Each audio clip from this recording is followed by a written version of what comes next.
अस्सलाम वालेकुम। सितारों के सफ़र पर खुश आमदीद। आज की वीडियो में हम बात करेंगे कि कैसा रहेगा 2026। किन राशियों, किन बुर्जों के लिए, किन ज़ोडिएक्स के लिए ये बहुत अच्छा साल होगा और किन को थोड़ी सी एहतियात करनी पड़ेगी।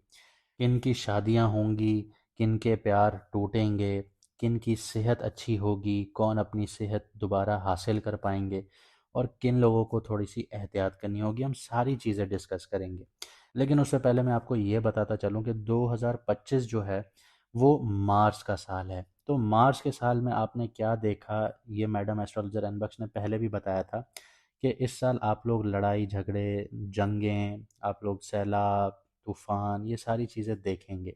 और वही हुआ, क्योंकि मार्स जो है वो आर्मी चीफ का स्टेटस रखता है किसी भी कुंडली में। मतलब एग्रेसिव होता है, लड़ने के लिए तैयार होता है। तो आप लोगों ने जंगी माहौल देखा, हर चीज़ देखी, हर कंट्री लड़ने के लिए तैयार है। लेकिन 2026 क्या है? 2026 जो है वो सन का साल है। यानी सन जो है वो बादशाह है। वो अपनी अथॉरिटी क्लेम करता है। वो कहता है कि सिर्फ मैं हूँ और कोई नहीं है। तो 2026 में बहुत सारे तख्त गिरेंगे भी, और ये वो वाले तख्त होंगे जो झूठ की बिना पर खड़े थे। क्योंकि जब सूरज की रोशनी फैलती है तो जितने भी अंधेरा होता है या बुरे काम होते हैं वो सारे खुल के सामने आ जाते हैं, वो एक्सपोज हो जाते हैं और वो ख़त्म हो जाते हैं। तो सिमिलरली दुनिया में भी यही चीज़ देखने को मिलेगी कि जो झूठ का निज़ाम है, जो गलत निज़ाम है, वो इस साल आपको गिरते हुए नज़र आएंगे। इसके अलावा 2026 में आपको जो स्टॉक मार्केट्स हैं या क्रिप्टो मार्केट्स हैं या गोल्ड है, वो भी अपनी करेक्शन पर जाते हुए नज़र आएंगे। क्योंकि जो एक बबल क्रिएट हो चुका है वो 2026 में रिसेशन की तरफ नहीं जाएगा, लेकिन मार्केट करेक्शंस की तरफ ज़रूर जाएंगी और ये 20 से 30% तक जाएंगी, जिसकी एक बहुत बड़ी मिसाल आप बिटकॉइन की शक्ल में अब देखना शुरू हो चुके हैं। जो $1,26,000 पे था वो अब $90,000 पर आ चुका है। गोल्ड मार्च तक ऊपर रहेगा, ऊपर बढ़ता हुआ नज़र आएगा, लेकिन मार्च के बाद ये नीचे जाना शुरू हो जाएगा, ये अपनी करेक्शन पर आएगा। लेकिन बाकी जितनी भी स्टॉक्स हैं, S&P 500 या दूसरी निफ्टी 50, जितनी भी स्टॉक्स हैं वो यहाँ पे अब करेक्शन फेज़ में आना शुरू होंगी। अगर ये करेक्शन फेज़ में नहीं आती तो फिर आप ये समझ लीजिए कि जो 2026 है उसमें रिसेशन आ सकता है। इसके अलावा हम कुंडलियों पर बात करेंगे, यानी ज़ाइचों पर बात करेंगे कि आपके ज़ोडिएक के लिए ये साल कैसा रहेगा। तो उससे पहले जिन लोगों को अपना मून साइन नहीं पता वो कमेंट सेक्शन में अपनी ओरिजिनल डेट ऑफ बर्थ लिखें, तो हम आपको आपका ओरिजिनल मून साइन बता देंगे, जिससे आपको वीडियोस देखने में आसानी होगी। हैं स्कॉर्पियो मून साइन वालों की, यानी कि वृश्चिक राशि, यानी कि बुर्ज अकरब वालों की। जैसे आपने हमारे पुराने चैनल पर वीडियो देखी होगी, 29 मार्च को जो सैटर्न था वो पाइसेस में ट्रांजिट कर चुका था। लेकिन 60 डिग्री आगे बढ़ने के बाद ये रेट्रोग्रेड हो गया 14 जुलाई को। अब ये रेट्रोग्रेड मोशन में था और स्टिल है जब ये आप वीडियो देख रहे हैं, और 29 नवंबर को ये डायरेक्ट हो जाएगा। यानी 2026 में इसका बहुत बड़ा इम्पैक्ट होगा आपकी ज़िंदगी में। जो पिछले 2.5 साल थे उसने आपको क्या इम्पैक्ट किया?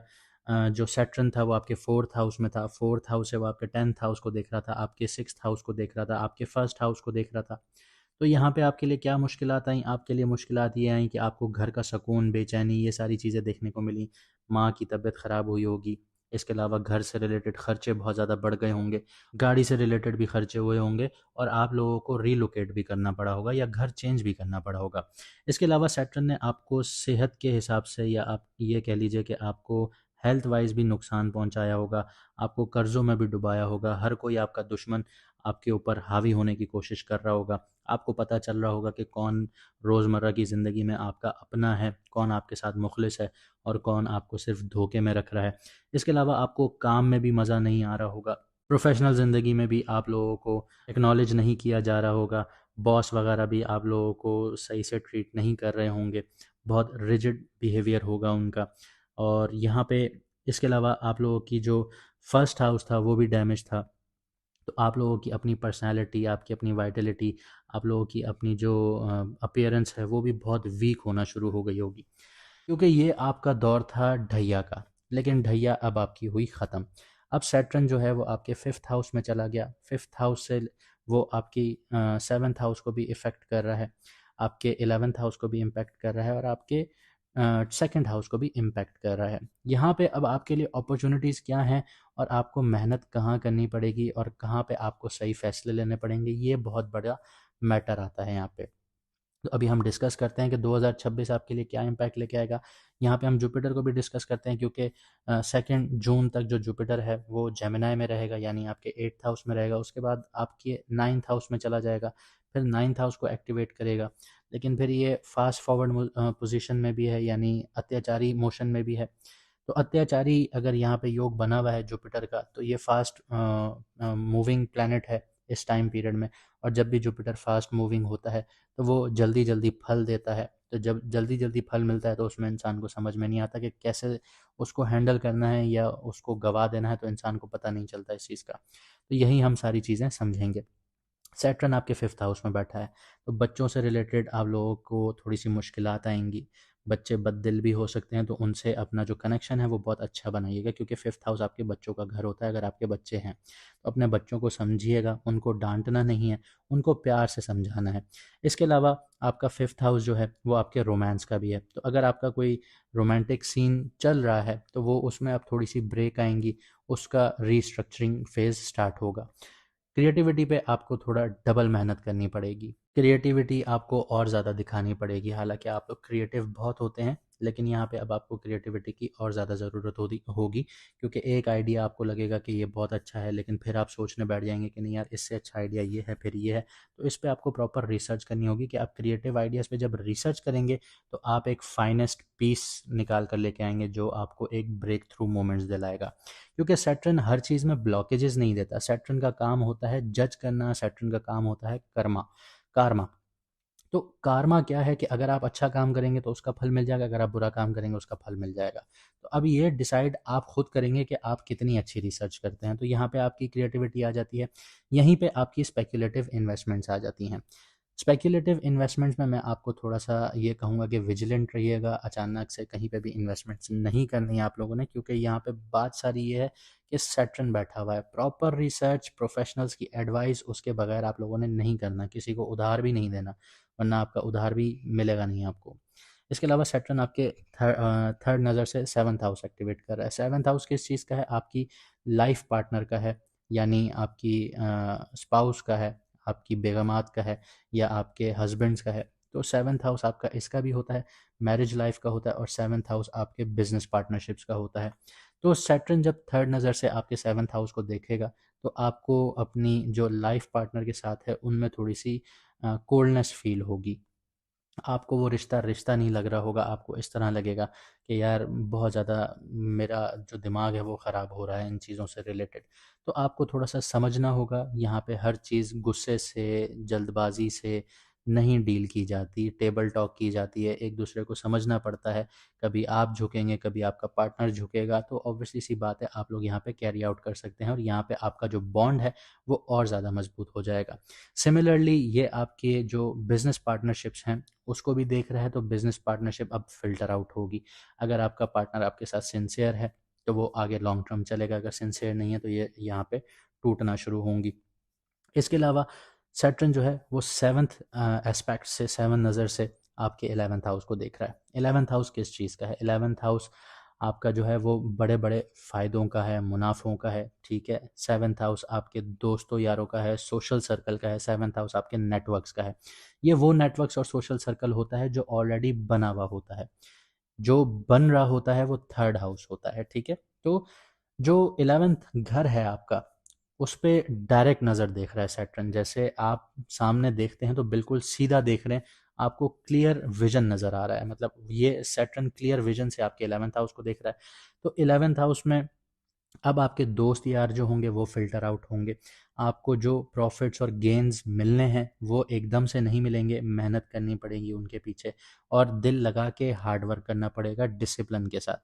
अगर डिसिप्लिन अप्रोच नहीं होगी तो आपको बड़े-बड़े मुनाफ़े भी नहीं मिलेंगे। सिंसियरिटी के साथ काम करना होगा। इसी तरह आपके नेटवर्क्स भी हैं, वो भी जो हैं फ़िल्टर आउट होना शुरू होंगे। आपको पता चलेगा कि कौन-सा नेटवर्क जो है वो आपका बुरे वक्त में आपके साथ खड़ा हो सकता है और वो आपके साथ रहेगा, कौन सा दोस्त आपके साथ बुरे वक्त में खड़ा हो सकता है वो आपके साथ रहेगा। बाकी जितनी भी दोस्तियां हैं, जितने भी नेटवर्क्स हैं वो फ़िल्टर आउट होंगे। आपको दूरियां महसूस होंगी। इसके अलावा सैटर्न आपके सेकंड हाउस को 10वीं नज़र से देख रहा है, और ये जो 10वीं नज़र है थोड़ी सी इंटेंस होती है। उसकी वजह यह है कि ये कार्मिक नज़र होती है।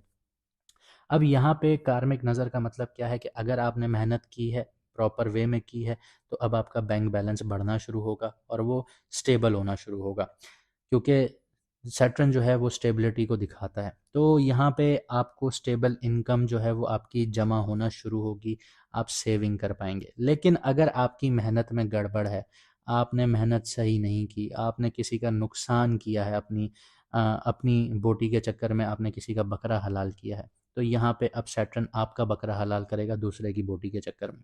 तो इस चीज़ को आपको समझना होगा। इसके अलावा सैटर्न, ये जो सेकंड हाउस जो है आपका फैमिली का घर है, तो फैमिली से रिलेटेड एक्सपेंसेस देखने को मिलेंगे। अगर आपने बजटिंग नहीं की सही से, बजटिंग आपको करनी होगी। देखें, इंसान अगर अपनी गाड़ी चलाता है तो उसको प्रॉपर वे में उसका ऑयल चेक करता है, उसका पेट्रोल चेक करता है, उसके टायर्स की कंडीशन चेक करता है, अंदर से साफ़ है, बाहर से साफ़ है, ये सारी चीज़ें चेक करता है। विंड स्क्रीन में उसके पानी है नहीं है, proper each and everything check करता है। तो इसी तरह आपको भी अपने पैसे के लिए बजटिंग करनी होगी। अगर बजटिंग करेंगे तो आपका कारवां सही चलेगा। अगर बजटिंग नहीं करेंगे तो ऑब्वियसली सी बात है, आपको भी नहीं मज़ा आएगा और आपको चलाने का भी दिल नहीं करेगा। तो ये सिमिलरली केस जो है ये आपको आपकी फैमिली के साथ, आपके एक्सपेंसेस के साथ देखने को मिलेगा, आपको अपने बैंक अकाउंट के साथ देखने को मिलेगा। यहाँ पे एक और चीज़ भी है कि सेकंड हाउस जो होता है वो आपकी वाणी का होता है, यानी आपकी स्पीच का होता है, आपके अल्फाजों का होता है। अगर आप अपने अल्फाजों पर ध्यान देंगे, सही से अल्फाजों का चुनाव करेंगे, बहुत अच्छा बोलेंगे, तो आप बहुत कुछ जीतेंगे। लेकिन अगर आपने अपने अल्फाजों को सैटर्न की नेचर की तरह कोल्ड कर दिया, ठंडा कर दिया, तो आप अपने रिश्ते भी गंवाएंगे, अपने रिश्तेदार भी गंवाएंगे, रिलेटिव्स भी गंवाएंगे, और कुछ पता नहीं कि आप उनमें अपने मुखलिस लोग भी गंवा दें। इसके अलावा जो सेकंड हाउस होता है वो आपके खान पान का होता है, यानी आप क्या खाएंगे, क्या पिएंगे। सेकंड हाउस में जब सैटर्न देख रहा होता है तो ये अब कार्मिक नज़र से देख रहा है। तो यहाँ पे जो आपने खाया, आपने अपनी रूटीन ठीक नहीं रखी, हेल्दी डाइट नहीं रखी, आपने जो मिला वो खाना शुरू कर दिया, तो अभी ये उसका आपको रिजल्ट देगा। उसका रिजल्ट क्या होता है? कभी फूड पॉइजन देखने को मिलता है इंसान को, कभी उसको स्टमक से रिलेटेड इश्यूज देखने को मिलते हैं, ओबिसिटी देखने को मिलती है, यानी मोटापा देखने को मिलता है। तो ये सारी चीज़ें अब आपको इनसे रिलेटेड देगा। तो अपनी हेल्थ पर बहुत ध्यान दीजिएगा, अपने लाइफस्टाइल पर बहुत ध्यान दीजिएगा, अपनी डाइट पर बहुत ध्यान दीजिएगा। इसके अलावा अब जुपिटर की बात करते हैं कि अपॉर्चुनिटीज़ कहाँ हैं। मैंने आपको अपॉर्चुनिटीज सैटर्न के हवाले से भी बताई, लेकिन जुपिटर यहाँ पे देता है, जुपिटर एक्सपेंड करवाता है। तो जुपिटर बैठा है आपके 8th हाउस में, यानी जेमिनी में 2 जून तक बैठा रहेगा।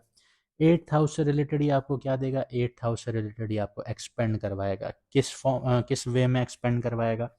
ये आपको इनहेरिटेंस के अगर आपके मसले चल रहे थे वो सॉल्व होंगे, आपको प्रॉपर्टी मिल सकती है। आपके अगर ससुराल है यानी इन लॉज हैं, तो वहाँ से भी आपको फ़ायदा हासिल होगा। इंश्योरेंस का पैसा फंसा हुआ है वो भी आपको मिलेगा। कोई ऐसी अमाउंट है जो फंस चुकी थी, नहीं मिल रही, वो भी मिलना शुरू हो जाएगी अब, क्योंकि आप लोग ढैया से बाहर आए हैं और जुपिटर यहाँ पे सपोर्ट करेगा। इसके अलावा जो लोग रिसर्च फील्ड्स में हैं, जो लोग इंजीनियरिंग फील्ड्स में हैं, जो लोग सर्जन हैं, या जो लोग एस्ट्रोलॉजर्स हैं, या जो लोग रैकी वगैरह में हैं, या स्पिरिचुअलिज्म से जुड़े हुए हैं, यानी ऐसी ऑकल्ट साइंसेस से जुड़े हुए हैं, उनके लिए बहुत अच्छा टाइम पीरियड होगा। इसके अलावा जुपिटर देता है तो ये सडन नुकसान और सडन मुनाफों का घर है, तो यहाँ पे सडनली आपको मुनाफे भी देखने को मिलेंगे। सैटर्न जुपिटर यहाँ पे बैठा हुआ है आपके 8th हाउस में, और 5वीं नज़र से आपके 12th हाउस को एक्टिवेट कर रहा है। तो 12th हाउस किस चीज़ का है? 12th हाउस आपके हॉस्पिटल का है, आपके एक्सपेंसेस का है, आपके फॉरेन का है, ठीक है, आपकी नींद का घर है, आपके सबकॉन्शियस माइंड का घर है, और आपके बेडरूम का घर है। तो यहाँ पे आपकी बेडरूम की ज़िंदगी अच्छी होगी, आपको फ़ॉरेन से कनेक्शंस मिलेंगे, फ़ॉरेन से आपको बिज़नेस करने का मौका मिल सकता है, फ़ॉरेन से आप फ़ायदे उठा सकते हैं। इसके अलावा आपके एक्सपेंसेस भी बढ़ेंगे। अब यहाँ पे एक्सपेंसेस दो तरह के होते हैं। एक एक्सपेंस वो होता है कि आपने कहीं पे इन्वेस्टमेंट की और आपने उसको ये समझ लिया कि अब ये मेरी इन्वेस्टमेंट है, मुझे लॉन्ग टर्म में फ़ायदा देगा। एक एक्सपेंस ये होता है कि आप गए, आपने लग्जरी गुड्स खरीद लिए, ठीक है। दोनों दोनों वे में आपका पैसा आपकी जेब से जा रहा है, वो एक्सपेंस हो रहा है, ठीक है। यहाँ पे अब एक्सपेंस क्या कंसिडर होगा, एक तो सबसे पहला एक्सपेंस ये कंसिडर हो जाएगा कि आपने लग्जरी गुड्स ले लिए, आपने 2-3 दिन इस्तेमाल किया, उसके बाद उसका कोई यूज़ नहीं था आपके पास, ठीक है। दूसरा एक्सपेंस क्या था कि आपने इन्वेस्टमेंट कर दी। इन्वेस्टमेंट कहाँ की आपको नहीं पता, बस आपने दोस्त के कहने पे कर दी। अब वो आपको तो लग रहा है कि आपने इन्वेस्टमेंट कर दी, लेकिन वो एक्सपेंस में काउंट हो जाएगा। क्यों? क्योंकि जब आपने बिना रिसर्च के इन्वेस्टमेंट की, आपने दोस्त के कहने पे की, या आपने ऐसी जगह पे इन्वेस्टमेंट की जिसका आपको कुछ अता पता नहीं है, तो वो एक्सपेंस में लिख दिया जाएगा, इन्वेस्टमेंट्स में नहीं लिखा जाएगा, उसका रिटर्न नहीं मिलेगा।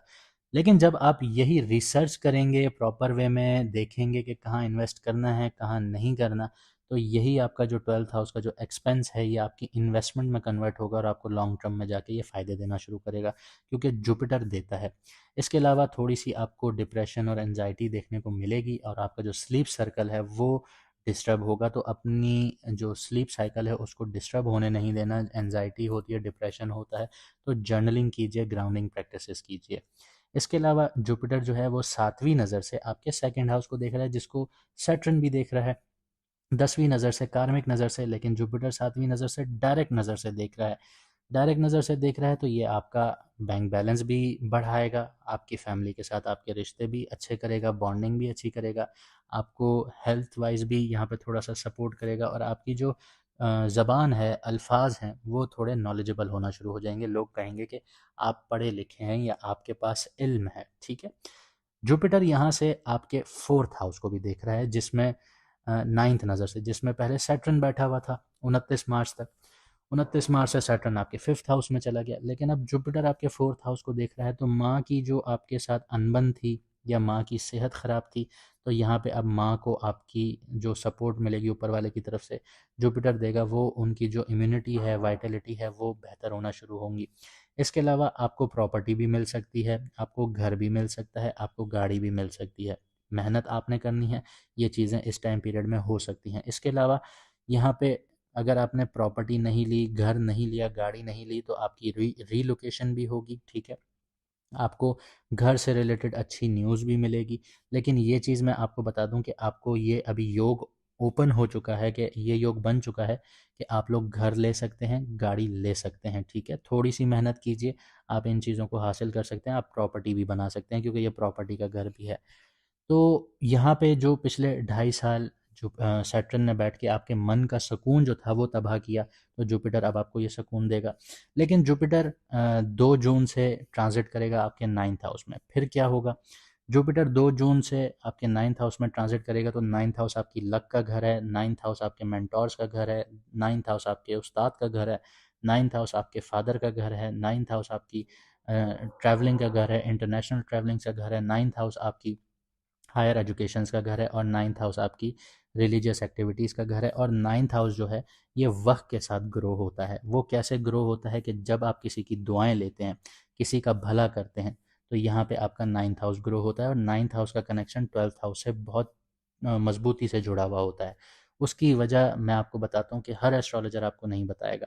9th हाउस 12th हाउस से क्यों जुड़ा हुआ है? वो यूं जुड़ा हुआ है कि 12th हाउस होता है दान का, लेट गो का, सदक़े का। जब आप सदक़े करते हैं तो अगला आपको दुआएं देता है कि अल्लाह आपका भला करे, ऊपर वाला आपका भला करे, आप खुश रहो, आबाद रहो, सेहत मिले। तो वो 9th हाउस में दुआएं जाती हैं। 9th हाउस क्या है? लक का है, रिलीजियस का है, आपकी हायर स्टडीज़ का है, आपके फादर का है, आपकी हायर एजुकेशन का है। तो 9th हाउस वक्त के साथ साथ ग्रो होता है। जिसकी भी कुंडली में, जायचे में 9th हाउस पावरफुल होता है, ये समझ लीजिए कि उसकी ज़िंदगी बहुत सुकून और आराम से गुजरती है, ठीक है। तो अब जुपिटर आपके 9th हाउस में जाएगा, तो आपका रिलीजियस पर्सपेक्ट जो है था, जो आप एक इस रिजिडिटी में जी रहे थे कि आपको किसी ने कुछ बता दिया तो आप उसको आंखें बंद करके फॉलो कर रहे थे, तो अब ये साइकिल आपका टूटेगा, आपको असली इल्म मिलना शुरू होगा, आपको पता चलेगा कि क्या चीज़ लिखी हुई थी, क्या चीज़ हम गलत पढ़ रहे थे, तो यहाँ पे आपकी करेक्शन होना शुरू होगी। इसके अलावा जुपिटर आपको 9th हाउस में फ़ॉरेन कनेक्शंस दिलवाएगा, जैसे 12th हाउस में दिलवा रहा है, तो 9th हाउस में भी आपके फ़ॉरेन कनेक्शंस होंगे। अगर आप ट्रैवल करते हैं फ़ॉरेन, या आप अपनी स्टेट से बाहर ट्रैवल करते हैं, तो वो आपके लिए बेनिफिशियल होंगी। हायर स्टडीज़ के लिए जो जाना चाहता है उसके लिए बहुत बेनिफिशियल होंगी। अगर आप भी स्किल्स अपग्रेड करना चाहते हैं तो वो भी बहुत यहाँ पे फ़ायदेमंद होगा आपके लिए। इसके अलावा फादर के साथ अगर आपकी थोड़ी अनबन चल रही थी तो वो भी आपके रिश्ते बेहतर होंगे, और गुरु और आपके टीचर, आपके मेंटोर से आपको फ़ायदा हासिल होगा। तो अपने गुरुज़ को, अपने मेंटोर्स को आप लोगों ने रिस्पेक्ट देनी है। ऐसा नहीं है कि आप लोगों ने उनसे बदतमीज़ी करनी है, क्योंकि कोई भी इंसान आपको कुछ भी सिखाता है, आपको ज़िंदगी जीना सिखाता है, आपको इल्म देता है, या किसी भी हवाले से आपको सिखाता है, वो आपका गुरु है। आपने हर गुरु को रिस्पेक्ट देनी है, वरना आपका 9th हाउस ग्रो नहीं करेगा। इसके अलावा जो जुपिटर है वो 5वीं नज़र से जो घर देखेगा, एक्टिवेट करेगा, वो आपका फर्स्ट हाउस है। आपकी वाइटलिटी भी यहाँ पे इम्प्रूव होना शुरू होगी, क्योंकि पिछले 2.5 साल में सैटर्न ने आपकी 10वीं नज़र से आपके फर्स्ट हाउस को देखा, तो आपकी वाइटलिटी ख़राब हुई, आप अंदर से वीक होना शुरू हुए, मेंटली वीक होना शुरू हुए। तो जुपिटर यहाँ एक्सपेंड करेगा, यानी आप मेंटली भी स्ट्रांग होना शुरू होंगे, आपकी वाइटलिटी भी अच्छी होगी, आपकी अपीयरेंस भी अच्छी होना शुरू हो जाएगी। जुपिटर 7वीं नज़र से आपके थर्ड हाउस को देखेगा। थर्ड हाउस को जुपिटर देख रहा है तो इसका मतलब ये है कि आपका कॉन्फिडेंस लेवल बहुत अच्छा होना शुरू हो जाएगा, आपकी कम्युनिकेशन बहुत अच्छी हो जाएगी, आपकी जो बहन भाइयों से ताल्लुकात हैं वो बहुत अच्छे हो जाएंगे, छोटे बहन भाइयों से। अगर आप लोग कंटेंट क्रिएशन में हैं, आप लोग राइटिंग प्रोफेशंस में हैं, आप लोग कम्युनिकेशन बेस्ड प्रोफेशंस में हैं, तो वहाँ पे अब आपके लिए यहाँ पे समझ लीजिए कि चांदी ही चांदी होने जा रही है। इसके अलावा जुपिटर जो है वो 9th हाउस से फिर सैटर्न को देखेगा, यानी आपके 5th हाउस को देखेगा जहाँ पे सैटर्न बैठा होगा। तो यहाँ पे अब आपके लिए क्या होगा कि जुपिटर जो है वो एक्सपेंशन का प्लैनेट है, सैटर्न जो है वो मेहनत का प्लैनेट है, डिसिप्लिन का प्लैनेट है। तो अगर आप चाहते हैं कि आपका जुपिटर सही से काम करे, आपके 5th हाउस के लिए भी, आपके 9th हाउस के लिए भी, आपके 5th हाउस के लिए भी, आपके 2nd हाउस के लिए भी, ओ सॉरी 3rd हाउस के लिए भी, तो यहाँ पे आपको सैटर्न को एक्टिवेट करना होगा। सैटर्न कैसे एक्टिवेट होगा कि आप लोग डिसिप्लिन अप्रोच रखें, मेहनत ईमानदारी से करें।